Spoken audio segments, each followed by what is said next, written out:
En 2025, les humains auront une opportunité unique, voyager sur la Lune. Jusqu'à présent, seules 12 personnes ont marché sur le satellite naturel de la Terre. Mais une entreprise privée offre aujourd'hui aux touristes la possibilité de changer cela. Si vous êtes richissime, vous pourrez débourser 750 millions de dollars et passer plusieurs jours à explorer la Lune et à observer la Terre à distance. Vous pourrez même participer à des expériences scientifiques uniques. Les humains veulent aussi construire des maisons sur la Lune. En fait, la NASA pense que les Nord-Américains pourraient avoir leur propre parcelle de Lune d'ici 2040. Vous n'avez même pas besoin d'être astronaute pour y acheter un terrain. Bien sûr, les milliardaires font déjà des projets. Leur première idée est d'exploiter les ressources naturelles. Il y a des choses qui sont très rares ici sur Terre, comme l'hélium-3 et de nombreux minéraux précieux, mais que l'on trouve en abondance sur notre satellite. Les scientifiques en sont certains. Si vous pouviez mettre la main sur une partie de ces ressources, vous pourriez devenir encore plus riche que vous ne l'êtes déjà. Tout d'abord, l'hélium-3. Ce gaz est idéal pour produire de l'énergie nucléaire propre, mais il est extrêmement rare sur Terre. Il s'échappe littéralement dans l'espace. La Lune, cependant, en regorge, suffisamment pour alimenter la Terre pendant 1000 ans. Les terres rares ne sont en fait pas rares sur Terre, mais elles sont difficiles à extraire car elles réagissent avec l'oxygène. Sur la Lune, il n'y a pas d'oxygène. Il est donc possible d'obtenir facilement des tonnes de ces minéraux afin de fabriquer de l'électronique et des batteries. Mais les scientifiques ne sont pas emballés par cette idée. Pour la première fois, ils ont la possibilité d'explorer 4,5 milliards d'années d'histoire spatiale, car le sol lunaire est resté inchangé pendant tout ce temps. L'étude de ces roches pourrait révéler de nombreux secrets sur les origines de l'univers. Mais si des milliardaires se mettent à exploiter la Lune et détruisent ces roches, toutes ces connaissances pourraient être perdues à jamais. Un autre problème lié à l'exploration de la Lune est sa taille. La Lune est grande, mais les meilleurs endroits, ceux où il y a de l'eau et du soleil, sont limités. La majeure partie de la surface lunaire est dangereuse en raison des séismes, des radiations et des météorites. Cela signifie que les touristes, les scientifiques et les sociétés minières devront se partager 3 minuscules régions. La première région est celle des pics de lumière éternelle. En effet, la lumière du soleil y brille en permanence, ce qui en fait une excellente source d'énergie pour les télescopes et les colonies humaines. Le deuxième endroit est la face cachée de la Lune. Ici, les signaux radio en provenance de la Terre sont moins puissants. Non seulement c'est un endroit paisible et tranquille, mais c'est aussi un endroit idéal pour installer un télescope et étudier l'univers. La troisième région est celle des fosses de ténèbres éternelles. C'est là que tous les trolls des réseaux sociaux partent en vacances. Non, on l'appelle ainsi parce qu'aucun rayon de soleil n'atteint jamais cette zone. Cet endroit est encore plus intéressant pour les scientifiques, car ils peuvent y utiliser des outils astronomiques spéciaux afin d'étudier les parties les plus éloignées de l'univers. C'est également là que l'on trouve près d'1 milliard de tonnes d'eau. Si les scientifiques pouvaient visiter la Lune et l'étudier, ils feraient des découvertes étonnantes. Mais aujourd'hui, il n'existe pas de loi internationale protégeant l'espace. Aucun pays ne peut posséder la Lune. Mais cela n'empêche pas une société minière privée de revendiquer un endroit particulièrement intéressant. Par le passé, plusieurs nations ont signé le traité sur l'espace extra-atmosphérique et ont convenu que l'exploration spatiale devait profiter à l'humanité tout entière. Mais l'exploration n'est pas bon marché.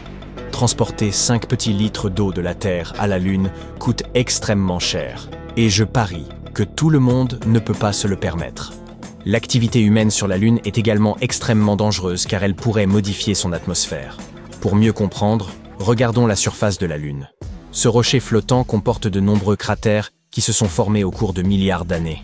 Lorsqu'une météorite s'écrase sur le sol lunaire, une fine poussière appelée régolithe, dont les particules sont si minuscules qu'elles coupent comme du verre, s'élève dans l'air. C'est ce processus qui a créé l'atmosphère de la Lune, et cette atmosphère est très différente de celle de la Terre.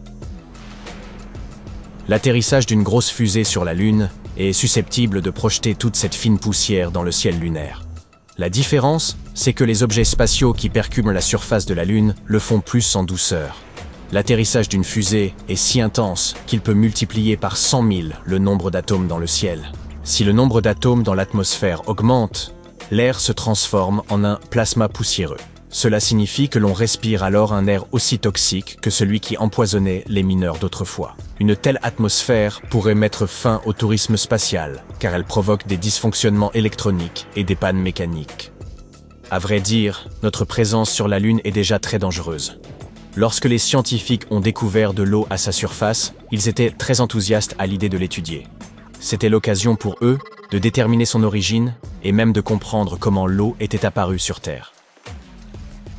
Mais lorsqu'un vaisseau spatial atterrit sur la Lune, un dégazage se produit. Cela signifie que l'eau à sa surface s'évapore. Et cette eau évaporée peut contaminer toute l'eau présente sur la Lune, compromettant ainsi toutes les recherches scientifiques. En effet, lorsque les astronautes prélèveront un échantillon d'eau lunaire pour l'étudier, ils y trouveront l'eau terrestre qu'ils auront apportée avec eux, un beau gâchis. Et ce n'est pas seulement l'eau que nous contaminons tout. Un vaisseau peut transporter des êtres vivants de la Terre à la Lune. Et il peut également ramener des formes de vie extraterrestres sur Terre.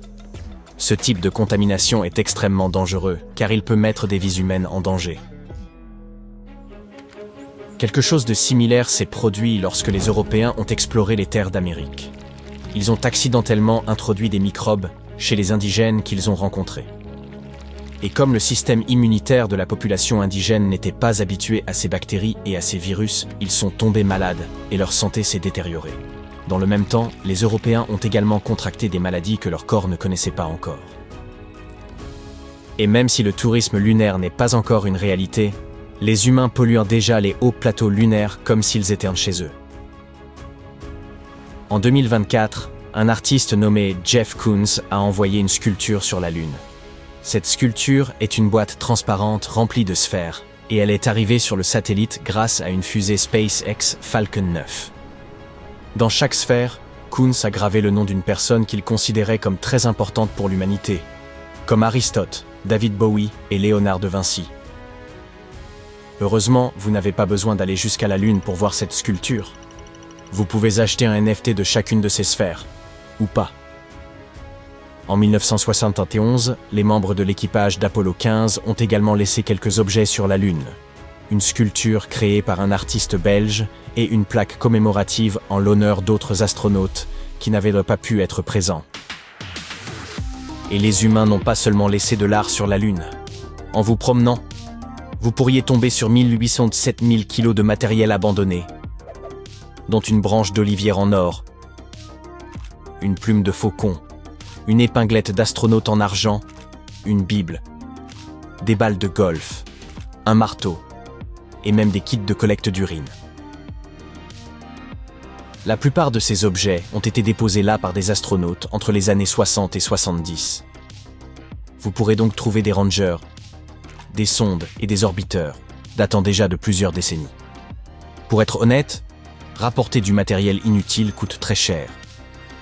Et dans les années 60, la priorité était la sécurité des astronautes. La triste vérité est que la Lune est déjà en train de se transformer en décharge extraterrestre, alors que nous n'y vivons même pas encore. Mais maintenant, nous voulons nous y installer. Alors la NASA essaie de se débarrasser de tous ces déchets. La bonne nouvelle, vous pouvez participer à ce processus. L'agence spatiale a lancé un concours, le défi Luna Recycle. Et si vous souhaitez y participer, vous devez trouver des moyens de réduire la quantité de déchets produits et de les recycler en matériaux pouvant être utilisés pour l'exploration spatiale. Pour gagner, vous devez développer un moyen de recycler complètement les déchets qui se trouvent à la surface de la Lune. Vous aiderez la science et gagnerez 3 millions de dollars. Et si vous obtenez cette somme, eh bien, vous pourrez peut-être enfin vous offrir un billet pour l'espace.